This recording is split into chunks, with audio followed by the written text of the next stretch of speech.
Yung order ko, ang na-scam ako sa Facebook. Nag-order ako ng camera na HD camera na 4 inches ang screen sa likod. Worth of 1,000 pesos. Ang dumating, dineliver sa akin ito. Ito yung dumating. Pang ewan ko, mosquito ano yata daw to. Nakasulat. Ito yung nag-deliver Plus Express. Tapos ito yung resibo niya. Ito yung nakasulat. Na-scam ako. Pero dito kasi sa balot ng Ninja. Ninja ito eh. Oh. Yung plastic dito sa loob na pinagbalutan nito. Ninja. Ayan oh. Yung plastic. Ninja. Hassle free delivery. Ito yung nasa loob. Pero dito, plastic na to bukas na. Bukas na ito.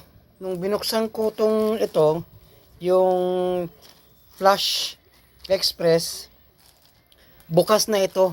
Ito ang laman.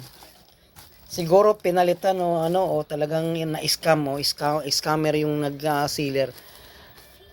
Pa-share na lang mga guys sa Facebook ito. Kailangan yung mga nagpo-post sa Facebook, huwag kayo maniwala. Scammer yung mga ganon. Yung marketplace okay yun. Yung marketplace okay. Hindi scam yung sa marketplace. Pero pag sa Facebook, yung mga nagpo-post doon, mga scammer yun. Ito yung nakuha ko. HD camera, ito yung lang pinadala. Ewan ko kung ano, pang mosquito daw to. Yan ang laman pero bukas ito. Bukas na nung binuksan ko. Pagbukas ko nito, yung sa GT Flash Express, bukas na ito sa loob. Ito, nakatiwangwang na. Ito nasa loob ng isa bukas. Bukas na. Yeah, guys, paki-share na lang ito. I-share ko rin yung kung saan ko in-order sa Facebook. Nandito yung nandito yung picturean ko, ni-screenshot ko. Okay guys, paki-share na lang to, paki-share para kumalat at mag-viral ito para masupil na natin itong mga mangluloko, itong mga scammer.